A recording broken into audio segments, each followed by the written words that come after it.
আকাশবাণী কলকাতা। স্থানীয় সংবাদ পড়ছি নমামি বসুরুদ্র। প্রথমে বিশেষ বিশেষ খবর। দক্ষিণ চব্বিশ পরগনার মগরাহাট পশ্চিমের 11টি এবং ডায়মন্ড হারবারের 4টি মোট 15টি বুথে আজ পুনর্নির্বাচন চলছে। ভোট নেওয়া হবে সন্ধে 6টা পর্যন্ত। ভোট গণনা কেন্দ্রে কাউন্টিং সুপারভাইজার হিসেবে শুধুমাত্র কেন্দ্রীয় সরকারি কর্মীদের নিয়োগের বিরুদ্ধে তৃণমূল কংগ্রেস এবার সুপ্রিম কোর্টের দ্বারস্থ। আজই মামলার শুনানি। গণনা কেন্দ্রের নিরাপত্তা সুনিশ্চিত করতে নেওয়া হচ্ছে একাধিক ব্যবস্থা। কিংবদন্তি চলচ্চিত্রকার সত্যজিৎ রায়ের আজ জন্মদিন। শহর জুড়ে আজ একাধিক অনুষ্ঠানের আয়োজন করা হয়েছে। দক্ষিণবঙ্গে আজ বৃষ্টির পরিমাণ কিছুটা কম থাকলেও আগামীকাল এবং গণনার দিন দুর্যোগপূর্ণ আবহাওয়ার পূর্বাভাস। আসছি বিস্তারিত খবরে। দক্ষিণ চব্বিশ পরগনার 2 বিধানসভা কেন্দ্রের 15টি বুথে আজ পুনর্নির্বাচনে ভোট শুরু হয়েছে। নির্বাচন কমিশনের নির্দেশে মগরাহাট পশ্চিমের 11টি এবং ডায়মন্ড হারবারের 4টি বুথে ফের ভোট নেওয়া হচ্ছে। সকাল 7টা থেকে ভোটদান শুরু হয়ে চলবে সন্ধে 6টা পর্যন্ত। বিভিন্ন বুথে ইতিমধ্যে ভোটারদের লাইন চোখে পড়ছে। আমরা এই মুহূর্তে সরাসরি চলে যাব আমাদের প্রতিনিধি অভিজিৎ চক্রবর্তীর কাছে। অভিজিৎ, ওখানকার চিত্রটি কেমন? দেখো নমামি, কমিশনের সিদ্ধান্ত অনুযায়ী জেলার 2 বিধানসভা কেন্দ্র মগরাহাট পশ্চিমের 11টি এবং ডায়মন্ড হারবারের 4টি বুথে সকাল থেকে পুনর্নির্বাচন উপলক্ষে ভোট গ্রহণ শুরু হয়েছে।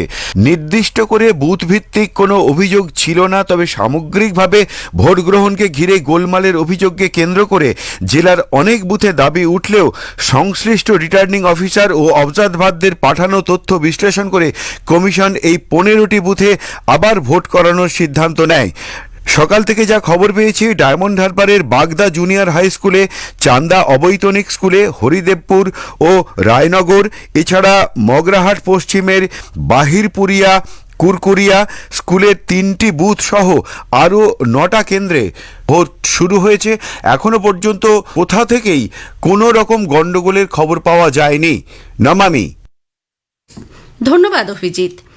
ভোট গণনা কেন্দ্রে কাউন্টিং সুপারভাইজার হিসেবে শুধুমাত্র কেন্দ্রীয় সরকারি কর্মীদের নিয়োগের বিরুদ্ধে তৃণমূল কংগ্রেস এবার সুপ্রিম কোর্টের দ্বারস্থ হয়েছে। কলকাতা হাইকোর্ট গত বৃহস্পতিবার এই মামলা খারিজ করে দেয়। বিচারপতি কৃষ্ণা রাও জানিয়েছিলেন, কাউন্টিং সুপারভাইজার হিসেবে কর্মী নিয়োগের সিদ্ধান্ত নির্বাচন কমিশনের। সে বিষয়ে আদালত হস্তক্ষেপ করতে পারে না। কোনো রকম পক্ষপাতিত্ব হলে ভোটের ফলাফলকে চ্যালেঞ্জ জানিয়ে ইলেকশন পিটিশন দায়ের করা যেতে পারে বলে হাইকোর্ট জানায়। এরপরই শীর্ষ আদালতের আবেদনে জানায় তৃণমূল কংগ্রেস। জরুরি ভিত্তিতে শুনানির অনুরোধ জানানো হলে তা মঞ্জুর হয়েছে। আজ সুপ্রিম কোর্টে ছুটির দিন হলেও মামলা শুনানির জন্য 2 বিচারপতি PS নরসিমহা ও জয়মাল্য বাগচির বিশেষ বেঞ্চ গঠন করা হয়েছে। সকাল 10:30 নাগাদ মামলাটির শুনানি শুরু হতে পারে। ভোট গণনার প্রস্তুতি সরেজমিনে খতিয়ে দেখতে একাধিক জেলা পরিদর্শন করেছেন রাজ্যের মুখ্য নির্বাচনী আধিকারিক মনোজ কুমার আগরওয়াল। গণনা কেন্দ্রগুলির পরিকাঠামো, নিরাপত্তা ব্যবস্থা, স্ট্রং রুম সংলগ্ন নজরদারি এবং গণনার দিন প্রোটোকল ঠিকমতো মানা হচ্ছে কিনা তা খতিয়ে দেখাই এই পরিদর্শনের মূল উদ্দেশ্য। বাঁকুড়া, ঝাড়গ্রাম এবং পুরুলিয়া জেলায় গতকাল তিনি পরিদর্শন করে নিরাপত্তা ব্যবস্থা নিয়ে সন্তোষ প্রকাশ করেছেন। अच्छा है, यहाँ तो एकदम क्लोज्ड है, बिल्डिंग ठीक है, स्ट्रॉन्ग रूम का भी जगह ठीक है, जितना लेआउट होता है जितना होना चाहिए वैसा है। सब ठीक ठाक अरेंजमेंट है, सब ठीक ठाक चल रहा है, एज पर रूल है, एज पर लॉ है। अभी पूरा कंप्लीट नहीं हुआ है लेकिन चल रहा है। लेआउट देखिए हम लोग ने निपुल का है, 2-3 जगह है साउथ रोड में। রাজ্যের 294টি বিধানসভা আসনে আগামী সোমবার 4 মে ভোট গণনা উপলক্ষে 77টি কেন্দ্রের স্ট্রং রুমগুলির নিরাপত্তায় প্রায় 1850 জন কেন্দ্রীয় জওয়ানকে মোতায়েন করা হয়েছে। এছাড়াও গণনা কেন্দ্রের সিসিটিভির সঙ্গে থাকছে ত্রিস্তরীয় নিরাপত্তা ব্যবস্থা। কেন্দ্রের বাইরে 100 মিটারের মধ্যে কোনো যানবাহন প্রবেশ করতে পারবে না। গণনা কেন্দ্রের নিরাপত্তায় রাজ্যের সশস্ত্র পুলিশ বাহিনীকে দায়িত্ব দেওয়া হয়েছে। কেন্দ্রে প্রবেশ ও গণনা কক্ষের মাঝে রাজ্য পুলিশের পাশাপাশি কেন্দ্রীয় বাহিনীর জওয়ানরাও থাকবেন। তবে গণনা কক্ষের নিরাপত্তায় থাকবেন শুধুমাত্র কেন্দ্রীয় বাহিনীর জওয়ানরা। কলকাতা পুলিশ শহরের 7টি জায়গায় স্ট্রং রুমের সামনে ভারতীয় ন্যায় সংহিতার 163 ধারা জারি করেছে। Khudiram Anushilan Kendra, Sakhawat memorial school, Hastings house, যাদবপুরের এপিসি Ray polytechnic college, saint Thomas boys school, Baba Saheb Ambedkar education university ও বালিগঞ্জ গভর্নমেন্ট হাই স্কুলের 200 মিটারের মধ্যে 5 জন বা তার বেশি জমায়েত করা নিষিদ্ধ। পুলিশ কমিশনার অজয় নন্দা এক নির্দেশিকায় জানিয়েছেন, এই এলাকায় কোনো মিটিং, মিছিল, সমাবেশ বা বিক্ষোভ প্রদর্শন করা যাবে না। গত সন্ধ্যাতেই এই নির্দেশিকা কার্যকর হয়েছে। গণনা শুরু না হওয়া পর্যন্ত এই নিষেধাজ্ঞা জারি থাকবে। নির্দেশ অমান্য করলে পুলিশ আইন অনুযায়ী ব্যবস্থা নেবে বলেও উল্লেখ করা হয়েছে। এদিকে স্ট্রং রুমের নিরাপত্তা নিয়ে শাসক ও বিরোধী পক্ষের মধ্যে রাজনৈতিক চাপানোতর চলছে। তৃণমূল কংগ্রেস প্রার্থী শশী পাঁজা এক সাংবাদিক বৈঠকে গণনা কেন্দ্রের সিসিটিভি ক্যামেরা ত্রুটি নিয়ে প্রশ্ন তোলেন। বিষয়গুলি নির্বাচন কমিশনের সুনিশ্চিত করা প্রয়োজন বলে মন্তব্য করেন তিনি। ইরেগুলারিটিস আসছে, সিসিটিভি ছবি না দেখা, বন্ধ হয়ে যাওয়া, এগুলো কিন্তু খুব সিরিয়াস ব্যাপার। এবার মাঝে মাঝে যদি না দেখতে পাওয়া যায় তাহলে কিন্তু সন্দেহ জাগবে যে ওইখানে কিছু অন্য রকম বিষয় হচ্ছে কিনা। সিসিটিভি তারাই তো ইনস্টল করেছে, তার ছবি বিভিন্ন রাজনৈতিক দলের প্রতিনিধিরা দেখবেন, কিন্তু দেখতে না পাওয়াটাই দুশ্চিন্তার কারণ। অন্যদিকে গত বৃহস্পতিবার ভবানীপুর কেন্দ্রের তৃণমূল কংগ্রেস প্রার্থী মমতা ব্যানার্জি শাখাবাদ মেমোরিয়াল স্কুলের কাউন্টিং সেন্টারে যাওয়াকে কটাক্ষ করেন কেন্দ্রীয় প্রতিমন্ত্রী সুকান্ত মজুমদার। কর্মীদের উদ্বুদ্ধ করার জন্য একটা মেসেজ দিলেন যে 200-র বেশি সিট নিয়ে নাকি উনি ফিরছেন, কিন্তু উনিও তো জানেন ভেতরে যে কি হতে চলেছে। স্বাভাবিকভাবে সন্ধে আসতেই আর উনি নিজের ইমোশনকে ধরে রাখতে পারলেন না। উনি বুঝে গেছেন যে বিরোধী দলের ভূমিকা আগামী দিনে পালন করতে হবে। বিজেপির সরকার তৈরি হচ্ছে, 4 ঘন্টা ধর্ণা দিয়েছেন। মমতা বন্দ্যোপাধ্যায় ডিফিট অ্যাকসেপ্ট করে নিয়ে, পরাজয় স্বীকার করে নিয়ে বিরোধী দলের ভূমিকায় অবতীর্ণ হয়ে গেছে। ভোট গণনার আগে আজ দলের কাউন্টিং এজেন্টদের সঙ্গে বৈঠকে বসতে চলেছে তৃণমূল কংগ্রেস। বিকেলে ভার্চুয়াল মাধ্যমে এই বৈঠক হওয়ার কথা। দলের সর্বভারতীয় সাধারণ সম্পাদক অভিষেক বন্দ্যোপাধ্যায় ছাড়াও অন্যান্য নেতৃত্ব বৈঠকে উপস্থিত থাকতে পারেন।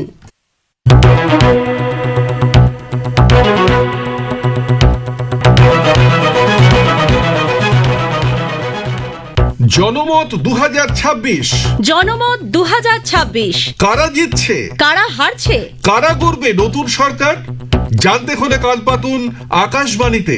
4 মে সোমবার ভোট গণনার গতি প্রকৃতি ফলাফল জানতে শুনুন জনমত 2026। 4 মে সকাল 10টা থেকে বিকেল 4টে পর্যন্ত গীতাঞ্জলি প্রচার তরঙ্গে শোনা যাবে এই বিশেষ অনুষ্ঠান।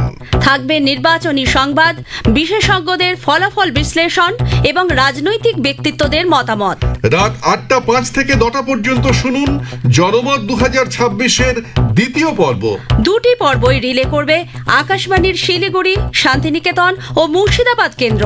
শোনা যাবে ডিটিএইচ পরিষেবাতেও। ফেসবুক পেজ আকাশবাণী সংবাদ কলকাতা এবং ইউটিউব চ্যানেল আরএনইউ কলকাতা সোশ্যাল মিডিয়াতেও শুনতে পাবেন জনমত 2026। 4 মে সোমবার সকাল 10টা থেকে শুনুন জনমত 2026।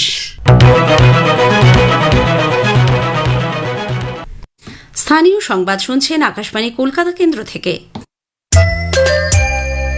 কিংবদন্তি চলচ্চিত্রকার সত্যজিৎ রায়ের আজ জন্মদিন। চলচ্চিত্র সমালোচনার প্রত্যুত্তরে একাধিকবার তিনি আলোচনায় বলেছেন, সাহিত্য, নাটক, চিত্রকলা, সঙ্গীত ইত্যাদির প্রভাব সত্ত্বেও চলচ্চিত্র শিল্প নিজস্ব বৈশিষ্ট্যে ভাস্বর এবং এই শিল্পের গুণাগুণ বিচারে এক বিশেষ ধরনের সমজদারির প্রয়োজন। তাই ভোটমুখী বাংলায় সমস্ত রাজনৈতিক দল ও রাজ্যবাসীর একটি বড় অংশ মেতে থাকলেও মহান ও কিংবদন্তি চলচ্চিত্রকার সত্যজিৎ রায়কে স্মরণে রেখে বেশ কিছু সংগঠন নানা অনুষ্ঠানের আয়োজন করেছে। Satyajit Ray film and television institute, আসানসোলের সিনে ক্লাব, বারাসাত চলচ্চিত্রপ্রেমী সংগঠন ও গল্ফ প্রিন্স সিনে ক্লাবে আজ সন্ধ্যায় আলোচনা শেষে তাঁর চলচ্চিত্র প্রদর্শনের আয়োজন করা হয়েছে। দক্ষিণবঙ্গে আজ বৃষ্টির পরিমাণ কিছুটা কম থাকলেও আগামী 2 দিন দুর্যোগপূর্ণ আবহাওয়ার পূর্বাভাস। উত্তরবঙ্গে আজও ভারী বৃষ্টির সম্ভাবনা। গত 3 দিন ধরে বৃষ্টি ও মেঘলা আবহাওয়ার জন্য নেমেছে তাপমাত্রা। আলিপুরে আজ সর্বনিম্ন তাপমাত্রা রেকর্ড করা হয়েছে 22 ডিগ্রি সেলসিয়াস, স্বাভাবিকের থেকে যা 4.1 ডিগ্রি কম। আজ 2 বর্ধমান, বীরভূম, নদিয়া, মুর্শিদাবাদ, উত্তর ও দক্ষিণ চব্বিশ পরগনায় হালকা থেকে মাঝারি বৃষ্টির সম্ভাবনা রয়েছে। মৎস্যজীবীদের আগামী 4 তারিখ পর্যন্ত সমুদ্রে যেতে নিষেধ করা হয়েছে। শেষ করার আগে স্থানীয় সংবাদের বিশেষ কিছু অংশ আরও একবার। দক্ষিণ চব্বিশ পরগনা মগরাহাট পশ্চিমের 11টি এবং ডায়মন্ড হারবারের 4টি, মোট 15টি বুথে আজ পুনর্নির্বাচন চলবে সন্ধে 6টা পর্যন্ত। ভোট গণনা কেন্দ্রে কাউন্টিং সুপারভাইজার নিয়োগ নিয়ে সুপ্রিম কোর্টের দ্বারস্থ হয়েছে তৃণমূল কংগ্রেস। আজই মামলার শুনানি। স্থানীয় সংবাদ শেষ হলো। আকাশবাণী খবর পড়ছি অনিন্দ চট্টোপাধ্যায়। এখনকার বিশেষ খবর হলো, পশ্চিমবঙ্গের মগরাহাট পশ্চিম বিধানসভা আসনের 11টি এবং ডায়মন্ড হারবারের 4টি বুথে আজ পুনর্নির্বাচন। সকাল 7টায় ভোট গ্রহণ শুরু হয়েছে, চলবে সন্ধ্যে 6টা পর্যন্ত। কেন্দ্রীয় পেট্রোলিয়াম ও প্রাকৃতিক গ্যাস মন্ত্রী হরদীপ সিং পুরী বলেছেন, ভারতের জ্বালানি নিরাপত্তা নিশ্চিত করতে অপরিশোধিত তেলের আমদানি এখন 27টি দেশের পরিবর্তে 41টি দেশ থেকে করা হচ্ছে। পারমাণবিক শক্তির নিয়ন্ত্রণ পর্ষদ AERB কুড়ানকুলাম পারমাণবিক বিদ্যুৎ প্রকল্পের প্রধান সরঞ্জামগুলি স্থাপনের অনুমতি প্রদান করেছে। 2027 সালের জনগণনার আওতায় অন্ধ্রপ্রদেশ, অরুণাচল প্রদেশ, হরিয়ানা, মধ্যপ্রদেশ, ছত্তিশগড় এবং কেন্দ্রশাসিত অঞ্চল চণ্ডীগড়ে হাউস লিস্টিং বা গৃহ তালিকাভুক্তির কাজ শুরু হয়েছে। মার্কিন প্রেসিডেন্ট ডোনাল্ড ট্রাম্প ইরানের সর্বশেষ শান্তি প্রস্তাব প্রত্যাখ্যান করেছেন। আইপিএল ক্রিকেটে আজ মুম্বাই ইন্ডিয়ান্স চেন্নাই সুপার কিংসের বিরুদ্ধে খেলবে। আসছে বিস্তারিত খবরে। নির্বাচন কমিশন পশ্চিমবঙ্গের দক্ষিণ 24 পরগনার 2 বিধানসভা কেন্দ্রের 15টি বুথে আজ পুনর্নির্বাচনের সিদ্ধান্ত নিয়েছে। কমিশনের তরফে প্রকাশিত তালিকা অনুযায়ী মগরাহাট পশ্চিমে 11টি এবং ডায়মন্ড হারবারে 4টি বুথে ফের ভোট হবে। সকাল 7টায় ভোট গ্রহণ শুরু হয়েছে, চলবে সন্ধ্যে 6টা পর্যন্ত। নির্বাচন কমিশন রাজ্যের মুখ্য নির্বাচনী আধিকারিককে চিঠি দিয়ে এই নির্দেশ জানায়। গত 29শে এপ্রিল দ্বিতীয় দফা ভোটের সময় এই সব কেন্দ্রগুলি থেকে অশান্তি এবং নির্বাচনী প্রক্রিয়ায় বিঘ্ন ঘটানোর খবর আসে। এর প্রেক্ষিতে সংশ্লিষ্ট রিটার্নিং অফিসার এবং পর্যবেক্ষকরা রাজ্যের মুখ্য নির্বাচনী আধিকারিকের দপ্তরে রিপোর্ট পাঠান। সেখান থেকে ফের ভোট নেওয়ার সুপারিশে নতুন দিল্লিতে নির্বাচন কমিশনে পাঠানো হয়। তা খতিয়ে দেখার পরই কমিশন আপাতত এই 15টি বুথে পুনরায় ভোট নেওয়ার কথা জানিয়েছে। ওই বুথগুলিতে 29শে এপ্রিলের ভোট বাতিল ঘোষণা করা হয়েছে। ভোট গণনা কেন্দ্রে কাউন্টিং সুপারভাইজার হিসেবে শুধুমাত্র কেন্দ্রীয় সরকারি কর্মীদের নিয়োগের বিরুদ্ধে তৃণমূল কংগ্রেস এবার সুপ্রিম কোর্টের দ্বারস্থ হয়েছে। কলকাতা হাইকোর্ট গত বৃহস্পতিবার এই মামলা খারিজ করে দেয়। বিচারপতি কৃষ্ণা রাও জানিয়েছিলেন, কাউন্টিং সুপারভাইজার হিসেবে কর্মী নিয়োগের সিদ্ধান্ত নির্বাচন কমিশনের। সে বিষয়ে আদালত হস্তক্ষেপ করতে পারে না। কোনো রকম পক্ষপাতিত্ব হলে ভোটের ফলাফলকে চ্যালেঞ্জ জানিয়ে ইলেকশন পিটিশন দায়ের করা যেতে পারে বলে হাইকোর্ট জানায়। এরপরই শীর্ষ আদালতের আবেদন জানায় তৃণমূল কংগ্রেস। জরুরি ভিত্তিতে শুনানির অনুরোধ জানানো হলে তা মঞ্জুর হয়। আজ সুপ্রিম কোর্টে ছুটির দিন হলেও মামলার শুনানির জন্য 2 বিচারপতি PS নরসিমহা ও জয়মাল্য বাগচির বিশেষ বেঞ্চ গঠন করা হয়েছে। সকাল 10:30 নাগাদ শুনানি শুরু হতে পারে। ভোট গণনার প্রস্তুতি সরেজমিনে খতিয়ে দেখতে একাধিক জেলায় পরিদর্শন করেন রাজ্যের মুখ্য নির্বাচনী আধিকারিক মনোজ কুমার আগরওয়াল।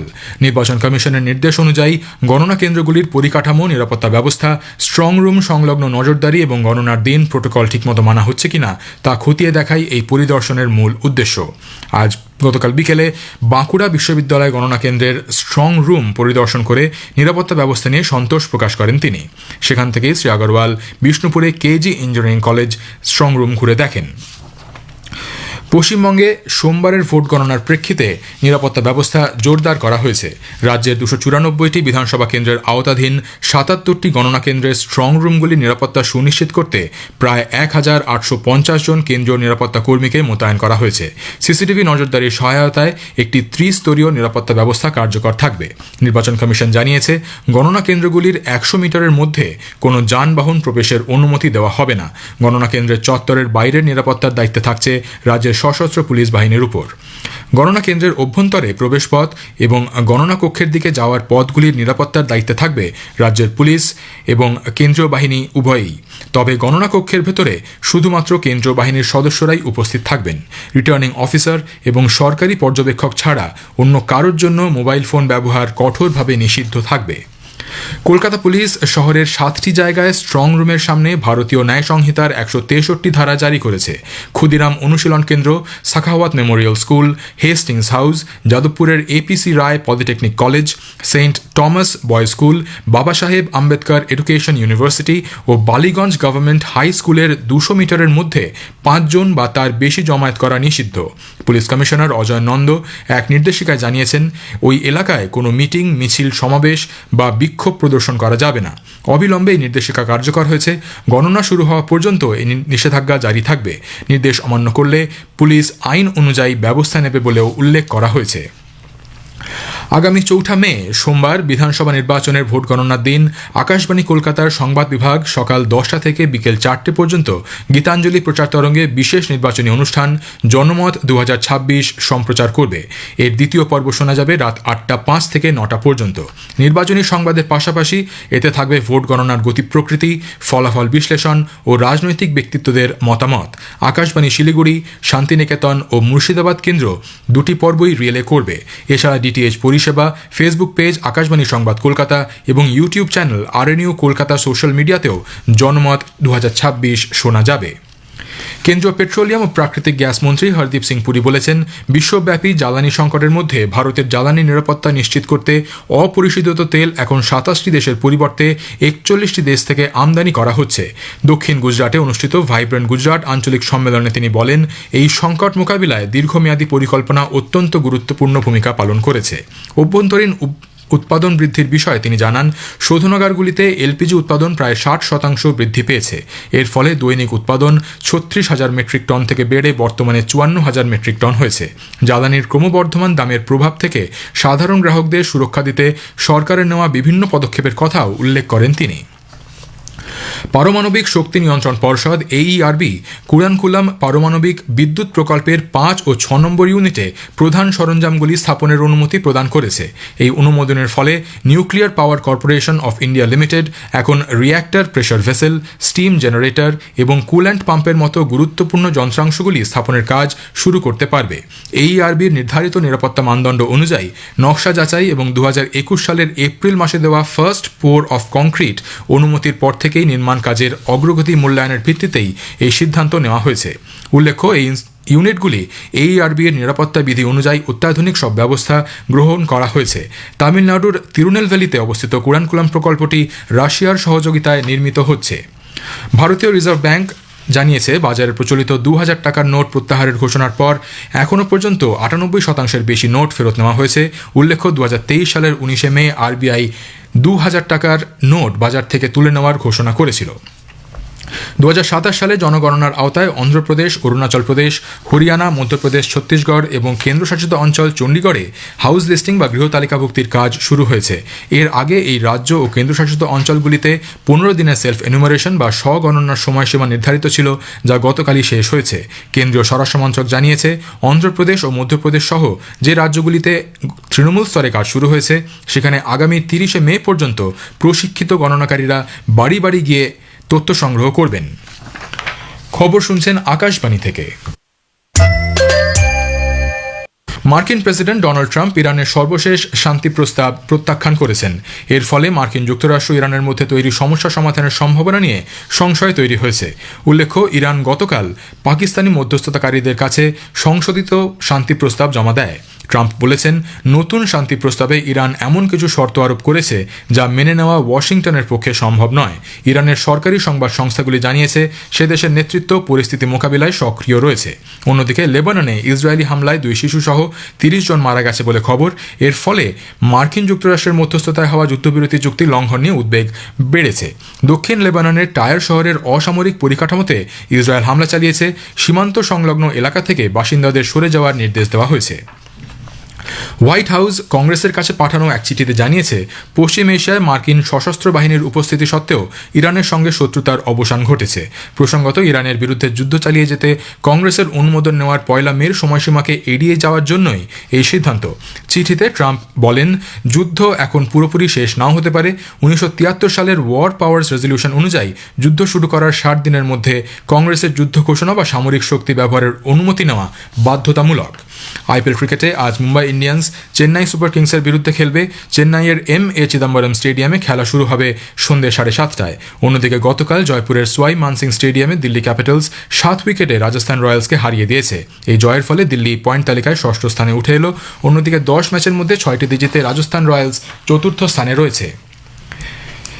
ব্যাডমিন্টনে 2026 টমাস কাপ সেমিফাইনালে ভারতের পুরুষ দল আজ ডেনমার্কের হরসেন্সে ফ্রান্সের মুখোমুখি হবে। কোয়ার্টার ফাইনালে চীনা তাইপেইকে 3-0 ব্যবধানে হারিয়ে সেমিফাইনালে ওঠে তারা। শেষ করার আগে খবরের বিশেষ কিছু অংশ আরও একবার। পশ্চিমবঙ্গের মগরাহাট পশ্চিম বিধানসভা আসনের 11টি এবং ডায়মন্ড হারবারের 4টি বুথে আজ পুনর্নির্বাচন। সকাল 7টায় ভোট গ্রহণ শুরু হয়েছে, চলবে সন্ধ্যে 6টা পর্যন্ত।